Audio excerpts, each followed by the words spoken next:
अस्मद्गुरुसमारम्भां यतिशेखरमध्यमां लक्ष्मीवल्लभपर्यन्तां वन्दे गुरुपरम्पराम् ஆழ்வார்கள் வாழி அருளிச் செயல் வாழி தாழ்வாதுமில் குறவர்தாம் வாழி ஏகழ்வாறுமுய்ய அவர்களுரைத்தவைகள்தாம் வாழி செய்யமறை தன்னுடனே சேர்ந்து. எம்பெருமானுடைய திருநாம வைபவத்தை திருமாலை என்கிற திவ்ய பிரபந்தத்தினுடைய முதல் 3 பாசுரங்களிலே தாம் அனுபவித்தவாறு தெரிவித்த தொண்டரடிப்புடி ஆழ்வார் மேலே ஒரு 11 பாசுரங்களாலே இந்த உலகத்தவர் படும் துன்பங்களை கண்டு பொறுக்க முடியாமல் சில வார்த்தைகளை சொல்லுகிறார். அவர்களுக்கும் உபதேசிக்கிறார், திருநாமங்களை சொல்லுங்கள் என்று. அப்படி சொல்லுகின்ற காலத்திலே கீழே 5வது பாசுரத்திலே இந்த சிற்றின்பம் என்பது நிலையில்லாதது, கணக்காலத்திலே அது முடிந்துவிடக்கூடியது. எந்த ஒரு விஷயமாயிருந்தாலும் நம்முடைய இந்திரியங்கள், புலன்கள், அந்த புலன்களாலே நாம் அனுபவிக்கக்கூடிய வஸ்துக்கள் எல்லாம் இருக்கின்றனவே, அவைகளெல்லாம் அது சுகத்தை விளைப்பது போல தோன்றும். அதுவும் கூட ஒரு நொடி பொழுதுதான். அதற்கு பிறகு அதில் எந்த சுவையும் இல்லை. நம்முடைய புலன்கள் என்றால் ஒரு புலனை எடுத்துக்கொண்டு பாருங்கள். நம்முடைய நாக்கு என்கிறது ஒரு இந்திரியம். இந்த இந்திரியத்தாலே என்ன அனுபவிக்கிறோம் என்றால் மிகவும் இனிய சுவை, அதை அனுபவிக்கிறோம் என்று நினைக்கிறோம். நாக்கு எதற்கு ஏற்பட்டது என்றால் எம்பெருமானுடைய திருநாமங்களை பாடுவதற்கு ஏற்பட்டது என்று நினைக்காமல் உலகத்தில் இருக்கிற அத்தனை பொருள்களையும் வாங்கி உண்ணுவதற்காகத்தான் ஏற்பட்டது நாக்கு என்று நாம் நினைக்கிறோம். ஆனால் அந்த நாக்கினாலே நாம் பெறக்கூடிய இன்பம் என்ன என்று சற்று ஆராய்ந்து பார்ப்போம். ஆராய்ந்து பார்த்தால் அது எவ்வளவு அற்பமானது என்று நமக்கே தெரியும். நாவினாலே நாம் உண்ணுகிற சுவை அது உணவினாலே கிடைக்கிறது. ஏதோ ஒரு பொருள் ரொம்ப இனிமையான பொருள், இனிப்பு, அந்த இனிப்பை உண்டால் நமக்கு மிகவும் சுவை ஏற்படுகிறது, அதனால ஒரு சந்தோஷம் ஏற்படுகிறது நினைக்கிறோம். அந்த இனிப்பு என்றால் ஏதோ ஒரு உயர்ந்த இனிப்பை நினைத்துக் கொள்வோம். ஏதோ ஒரு உயர்ந்த இனிப்பு, ஒரு பாதம் அல்வா என்று சொல்லுகிறோமே, அது போன்றவென்று எடுத்துக்கொண்டாலும் அதை தயார் செய்வதற்கு எவ்வளவு நாழிகைகள் ஆகின்றன, அதற்கு எவ்வளவு பணம் செலவழிக்க வேண்டும், அதற்கு அந்த உண்டான பருப்பு, நெய் முதலானதெல்லாம் சேர்த்து அதை வைத்து கிளறி இப்படியெல்லாம் அதை ஒரு நல்ல இனிப்பாக அதை தயார் செய்வதற்கு எத்தனையோ மணிக்காலங்கள் ஆகின்றன. அது தயார் செய்து ஆகிவிட்டது. பிறகு அதை என்ன செய்கிறான், ஒருத்தன் ஒரு சிறிய கரண்டியில எடுத்து அதை அப்படி எடுத்து பார்க்கிற பொழுதே அவனுக்கு நாவிலே நீர் ஊறுகிறது. ஆஹா, என்ன சுவையாக இருக்கிறது, இதை உடனே நாம் உண்ண வேண்டும் என்று எடுத்து கையில வைத்துக் கொள்ளுகிறான். ஆனால் அந்த கையில இருக்கிற காலத்திலே கூட அவனுக்கு அதனுடைய சுவை தெரியாது. எப்பொழுது அதனுடைய சுவை தெரியும், அதை எடுத்து அப்படி நாக்கில இடுகிறான். இடுகிற காலத்தில் ஒரு மகிழ்ச்சி உண்டாகிறது, உண்மைதான், இல்லை என்று சொல்லவில்லை. ஆனால் அந்த மகிழ்ச்சி என்பது எத்தனை மணி நேரம் என்று கேட்டால் எத்தனை மணி நேரமா, எத்தனை நிமிடம் என்று கூட சொல்ல முடியாது, எத்தனை வினாடி என்று தான் சொல்ல வேண்டும். அந்த நாவிலே இருக்கிற ஒரு சில வினாடிகள் மட்டும்தான் அந்த சுவையை நமக்கு தரும். அந்த பொருளானது நம்முடைய நாவிலிருந்து நழுவி தொண்டை குழிக்குள்ளே இறங்கிவிட்டால் அதற்கு பிறகு அந்த பொருளுடைய பெயரே வேறாகிவிடும். அதற்கு பிறகு அதை நாம் இனிப்பு என்றோ பாதம் அல்வா என்று கூட சொல்ல முடியாது. அதற்கு வேறு பெயர் தான் வைக்க வேண்டும், தொண்டை குழிக்குள்ளே இறங்கி விட்டால். இப்போ இதனுடைய சுவை எத்தனை நேரம் நாம் அனுபவித்தோம் என்று கேட்டால் ஒரு சில நொடிகள், அவ்வளவுதான். அப்படி இருக்கிற பொழுது இந்த சுவைக்காக நாம் ஆயுள் பூர உழைக்கிறோம். எத்தனை நாள் நாம் நம்முடைய காலங்களை எல்லாம் வீணாக்குகிறோம் என்று நினைத்து பார்க்க வேண்டும். இதைத்தான் நமக்கு வேதாந்திகள் எல்லாம் தெரிவிக்கிறார்கள். ஆழ்வாரும் கூட அதைத்தான் தெரிவிக்கிறார். ஆனால் உடனே இதை சொன்ன உடனே சில பேர் ஆழ்வாரிடத்திலே வந்து சொன்னார்களாம். என்ன சொன்னார்கள், சுவாமி நீர் சொன்னது வாஸ்தவம் தான், வாயிலே இட்டால் அடுத்த கணம் சுவை போய்விடுகிறது, அதை அதிக நாழி வாயிலே கூட வைத்துக் கொள்ள முடியாது என்று நீர் சொன்னது எல்லாம் சரிதான். ஆனால் நான் கொஞ்சம் கொஞ்சமாக நிறைய எடுத்து அரை மணி 1 மணி நான் சாப்பிடுவேனே, அப்பொழுது எனக்கு அந்த 1 மணி காலம் எனக்கு அது இன்பத்தை தருமே என்று சொல்லலாமா என்று பார்த்தால் இவனால் அரை மணி 1 மணி எடுத்து கூட அதை சாப்பிட முடியாது.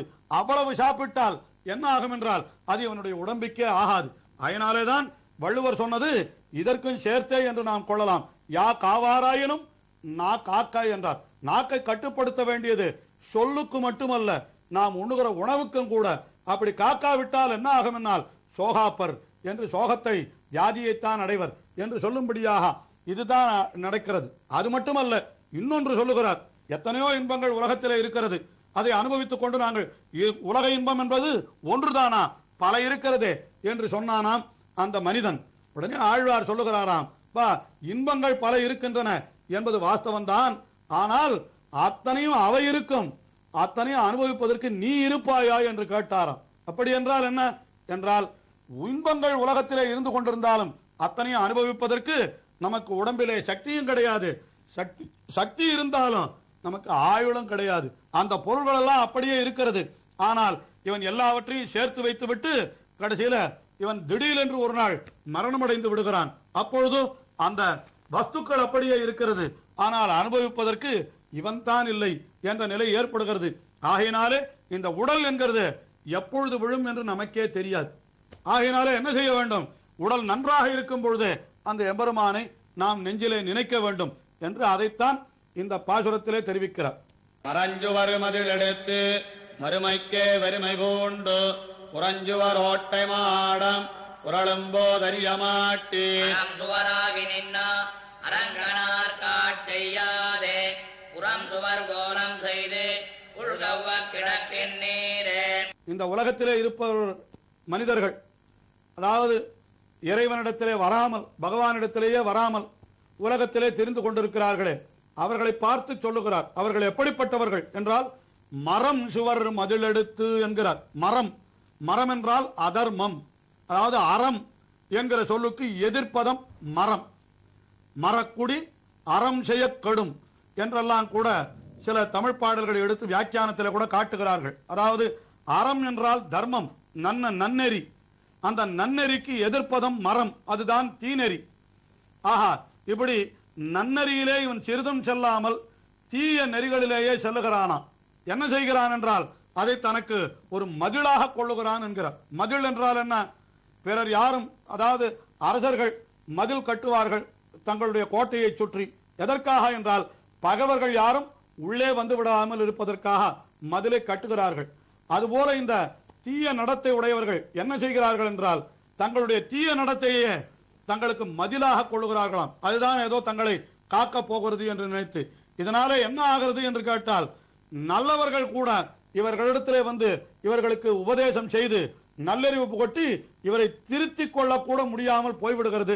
இவர்களை திருத்த ஒட்டாமல் தடுப்பதற்கும் எது காரணமாகி விடுகிறது என்றால், இவர்களுடைய அதர்ம நடவடிக்கை, அந்த தீய செய்கை, அதுவே மதிலாக இருந்து யாரையும் இவர்கள் கிட்டே நெருங்க விடாமல் தடுத்து விடுகிறது. ஆகையினாலே அதை மதில் என்றே தெரிவிக்கிறார் இந்த பாசுரத்திலே தொண்டரடிப்புடி ஆழ்வார். மரம் சுவர் மதிலெடுத்து, இப்படியெல்லாம் இவன் செய்தபடியினாலே என்ன பலன் விளைந்தது இவனுக்கு என்று கேட்டால், மறுமைக்கே வெறுமை பூண்டு. இம்மையிலே வேண்டுமானால் இவன் ஏதோ சுகமாக இருப்பதாக நினைத்திருக்கலாம், ஆனால் மறுமை என்று ஒன்று உண்டு. இந்த உலகத்தை விட்டு சென்ற பிற்பாடு இந்த உடலை விட்டு அது போய் சேர வேண்டிய இடம் என்று ஒன்று உண்டு. அந்த இடத்திற்கு போக வேண்டுமானால், நல்ல இன்பங்களை அனுபவிக்க வேண்டுமானால், சொர்க்கலோகத்திற்கு போக வேண்டுமானாலும் கூட அதற்கு இவன் புண்ணியங்களை செய்திருக்க வேண்டும். ஆனால் இவன் என்ன செய்தான்னா, மறுமைக்கு வெறுமை என்று ஒன்றுமே இவன் சேகரித்துக் கொள்ளவில்லை. ஆகையினாலே இவன் கையிலே ஒன்றுமில்லாதவனாய் புறப்படுகிறான். வெளிநாட்டுக்கு செல்கிறவன் கையிலே ஒன்றுமில்லாதவனாய் சென்றால் எப்படி பிழைக்க முடியும்? அதுபோல இவன் அதர்மத்தையே அனுஷ்டித்து மறுமைக்கு ஒன்றுமில்லாமல் செய்து கொண்டு விட்டானாம். ஆனால் சுவாமி, இன்னும் அவகாசம் இருக்கிறதே, நான் செய்து கொள்ளுகிறேனே என்றால், நீ இருக்கிற உடல் இருக்கிறதே அது ஓட்டை மாடம் என்கிறார். அது எப்பொழுது விழுன்னு தெரியாது. வெளியிலே பார்ப்பதற்கு சுவர் இருக்கிறது, ஆனால் உள்ளே கட்டடம் இல்லை. எந்த சமயத்திலே அது விழுமோ தெரியாது. புறஞ்சுவர் ஓட்டை மாடமாகிற இந்த சரீரம் புரளும் போது நீர் அறிய மாட்டீர். அது எப்பொழுது புரளும், அது எந்த போதிலே கீழே விழும் என்பதை நீங்கள் அறிய மாட்டீர்கள். திடீரென்று நாளைக்கு செய்து கொள்ளலாம் என்று நினைத்திருந்தவன் அன்று இரவே அன்றைக்கே மரணமடைந்து விட்டால் அது நாளைக்கு செய்து கொள்ளலாம் என்று வைத்த காரியம் என்ன ஆவது?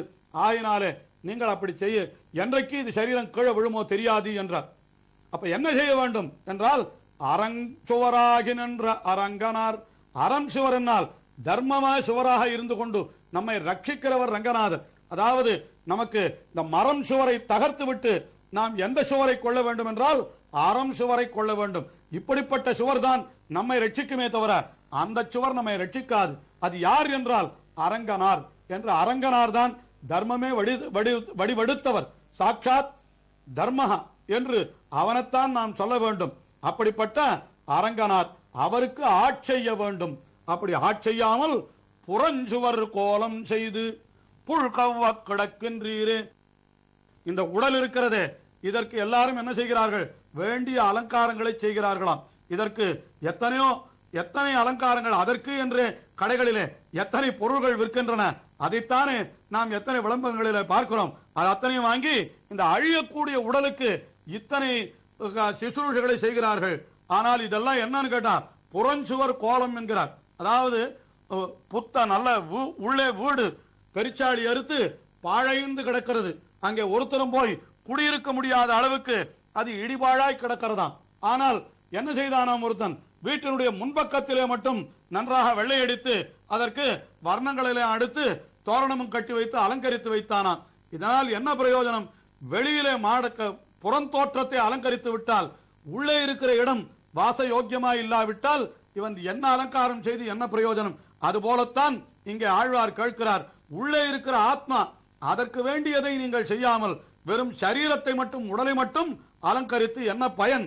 புறம் சுவர் கோலம் செய்து புல் கவ்வ கிடக்கின்றீரே என்று. கடைசியில சரீரம் கீழே விழுந்தால் அதை பட்சிகள் தான் தின்ன போகின்றன. அப்படி பட்சிகள் தின்னும்படியான இந்த உடலை இப்படி வைத்து அந்த பட்சிகள் கூட என்ன செய்யுமாம்? இவன் நன்றி கொன்றவன், இறைவனுக்கே இவன் ஒன்றும் செய்யாதவன், அடிமை செய்யாதவன் என்று அந்த பட்சிகள் கூட அப்படி உண்ணுவதற்கு வாயை வைக்குமா? அடுத்த நிமிஷம் இவனுடைய உடலை உண்டால் நமக்கும் புத்தி கட்டுவிடும் என்று அவர்கள் சென்று விடுமா? அதைத்தான் ஆழ்வார் புல் தின்ன என்று சொல்லாமல் புல் கவ்வ கிடக்கின்றீரே என்று அருளி செய்ததாக காட்டுகிறார் பெரியவாச்சான் பிள்ளை. ஆழ்வார் இன்னமும் தொடர்ந்து அருளி செய்கிறார். தொடர்ந்து அனுபவிப்போம்.